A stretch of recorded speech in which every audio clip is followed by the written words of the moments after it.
Baik, Assalamualaikum warahmatullahi wabarakatuh. Terima kasih Datuk Speaker. Saya mengalu-alukan RUU yang dibentangkan di Dewan Negara ini dan saya yakin ia meningkatkan sebenarnya kesedaran kepada masyarakat, khususnya generasi muda, dan saya lihat di Negeri Sembilan pun ada kes Datuk Yang Di-Pertua bahawa ada kes buli dan membunuh kerana terpengaruh dengan filem Squid Game. Buat pertama kalinya definisi buli dikanunkan dalam RUU ini dan saya yakin ia mencakupi bentuk-bentuk buli moden yang kini kerap berlaku kepada kanak-kanak, termasuk kanak-kanak di sekolah rendah sama ada secara langsung ataupun melalui komunikasi elektronik dan digital. Dan saya yakin definisi ini sangat menyeluruh dan sebab itu kita juga kena mengambil kira bahasa-bahasa Gen Z atau yang Di-Pertua. Contohnya isu seperti sindir badan ataupun body shaming dengan izin, kemudian palau, mengabaikan ataupun memulaukan seseorang, dan kemudian mungkin juga membuat grup WhatsApp dan Telegram sesama rakan tetapi tidak menjemput kawan-kawan yang dipulaukan tersebut. Saya yakin kerajaan akan mengambil masa untuk meluaskan RUU ini bukan sahaja kepada institusi yang telah ditetapkan dalam RUU ini, tapi akan diluaskan untuk demi keselamatan anak-anak kita termasuk di IPT dan pusat pemulihan. Dan perkara yang paling mendasar dalam RUU ini adalah tribunal yang saya yakin ianya akan mempercepatkan dan juga rendah kos, dan yang paling penting adalah mesra kepada kanak-kanak dan keluarga. Dan persoalan yang timbul daripada tribunal ini, Datuk Yang Di-Pertua, adalah sejauh mana ia mampu memberikan akses keadilan yang sama rata di seluruh negara, di Pantai Timur ataupun di Malaysia Timur. Kerajaan harus mempertimbangkan penubuhan panel tribunal sekurang-kurangnya mengikut zon geografi, termasuk Pantai Timur, Sabah dan Sarawak, agar akses kepada keadilan tidak menjadi eksklusif kepada negeri-negeri yang maju tertentu sahaja. Saya ingin mencadangkan di bawah pelantikan menteri di bawah Fasal 26(1) untuk mengambil kira juga pegawai kerja sosial di Jabatan Kebajikan yang seharusnya dipertimbangkan untuk dilantik menjadi ahli tribunal. Selain daripada saya suka mencadangkan agar penasihat mahkamah bagi kanak-kanak boleh dipertimbangkan untuk menjadi anggota tribunal kerana mereka berpengalaman mengendalikan sistem keadilan kanak-kanak. Selain itu, persoalannya apakah kerajaan akan menyediakan latihan-latihan tertentu kepada pegawai-pegawai kehakiman dan perundangan yang dilantik menjadi ahli-ahli tribunal, khususnya berkaitan dengan kanak-kanak, atau memberi kefahaman aspek sosial agar kes buli tidak berulang kembali.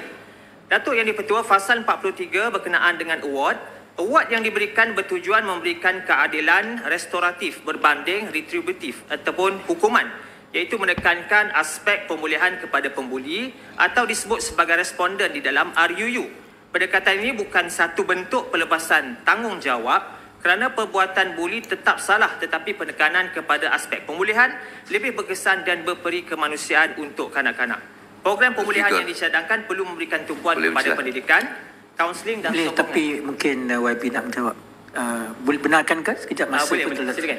Boleh masa tambahan. Saya cuma nak beri pandangan ataupun boleh ditambah. Baik, sebenarnya punca kuasa. Sebab sekarang ni kerana cyber ataupun IT dengan keadaan moden kita sekarang menyebabkan terpengaruh. So punca kuasa kita tak tahu kat mana. Dan sebab itu ia berlaku dan kerap berlaku. Sebagai contoh, MC mempunyai kuasa untuk menyekat apa juga yang dikeluarkan dalam media-media sosial. Ini yang mempengaruhi anak-anak daripada kecil hingga ke dewasa. Kemudian tindakan daripada mana? Kita hang. Polis nak ambil tindakan ke? Atau pihak sekolah ke? Atau pihak-pihak yang diberi tanggungjawab? Sebab tu kalau boleh, kita cari punca kuasa untuk mengekang kejadian buli ini terus berulang. Begitu juga dengan kes-kes yang terbaru. Dengan madrasah yang sebagainya yang baru keluar di Sabah. Dengan keadaan kejam yang memukul anak murid kita. Ini tak tahu siapa buli siapa. Sama ada warden, dia buli pada anak murid, dan ini tak akan terikut menjadi satu dendam kepada anak-anak ini. Jadi saya minta kalau boleh dilihat dari segi punca kuasa di mana untuk kita menyekat keadaan buli ini berlaku. Baik, silakan YB. Terima kasih YB. Saya mohon dimasukkan dalam ucapan saya. Jadi saya menyokong juga partisipasi suahakam, dan di sini jelas diperlihatkan tentang peranan Ketua Pesuruhjaya Kanak-Kanak dan dia akan dibentangkan laporannya dalam Parlimen. Saya ingin mencadangkan sebuah jawatankuasa pilihan khas bersama diwujudkan bagi Dewan Rakyat dan Dewan Negara berhubung isu buli bagi mekanisme semak dan imbang terhadap laporan yang dikemukakan oleh Suhakam kelak. Walaupun di Dewan Rakyat jawatankuasa pilihan berhubung dengan wanita, kanak-kanak dan pembangunan masyarakat telah pun diwujudkan, sudah sampai masanya isu buli menjadi tanggungjawab bersama-sama kedua-dua Dewan Rakyat dan Dewan Negara. Malah peruntukan dibenarkan dalam Peraturan Mesyuarat 79. Peraturan Mesyuarat Dewan Negara boleh dipakai bagi melantik sebuah jawatan kuasa pilihan.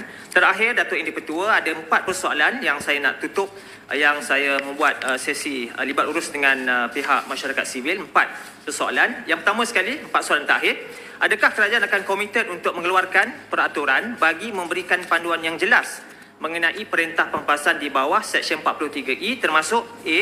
Menetapkan kriteria yang telus untuk menentukan jumlah pempasan. B. Memastikan pempasan adalah sepadan dengan kemudaratan yang berlaku dan tidak berlebihan ataupun bersifat menghukum. C. Mewajibkan tribunal mengambil kira kemampuan kewangan ibu bapa. Dan D. Menyediakan alternatif bukan kewangan di mana sesuai supaya kepentingan terbaik kanak-kanak terpelihara tanpa membebankan keluarga. Kedua, berhubung dengan Seksyen 43F, adakah kerajaan akan komited untuk mengeluarkan peraturan yang mentadbirkan dengan jenis-jenis program pemulihan yang boleh diarahkan oleh mahkamah serta memastikan bahawa A. Program tersebut memenuhi piawaian minimum keselamatan dan kualiti. B. Terdapat pengawasan kerajaan yang wajib dan akreditasi penyedia perkhidmatan. C. Mekanisme pemantauan dan penilaian dilaksanakan untuk mengelakkan kemudaratan kepada kanak-kanak. Dan D. Program adalah berasaskan bukti dan sensitif terhadap kanak-kanak, bukan bersifat menghukum. 2 soalan terakhir oleh masyarakat sivil. Yang ketiga, bolehkah kerajaan menjelaskan sama ada kanak-kanak yang gagal mematuhi perintah di bawah Seksyen 44 akan dibicarakan di bawah Akta Kanak-Kanak? Adakah undang-undang akan menjamin bahawa kanak-kanak tidak akan dikenakan hukuman penjara kerana tidak mematuhi perintah pemulihan dan sebaliknya menyediakan alternatif yang sesuai untuk kanak-kanak? Soalan terakhir, Datuk Yang di-Pertua, daripada masyarakat sivil, adakah kerajaan akan memastikan bahawa mediasi dalam kes ini dikendalikan oleh mediator pakar yang terlatih dalam pendekatan sensitif terhadap kanak-kanak, dan adakah peraturan akan menetapkan mekanisme perkongsian kos supaya tidak membebankan keluarga? Dengan itu, saya mohon menyokong Datuk Yang di-Pertua. Terima kasih. Baik, terima kasih. Terima kasih YB Senator Dr. Julfitri.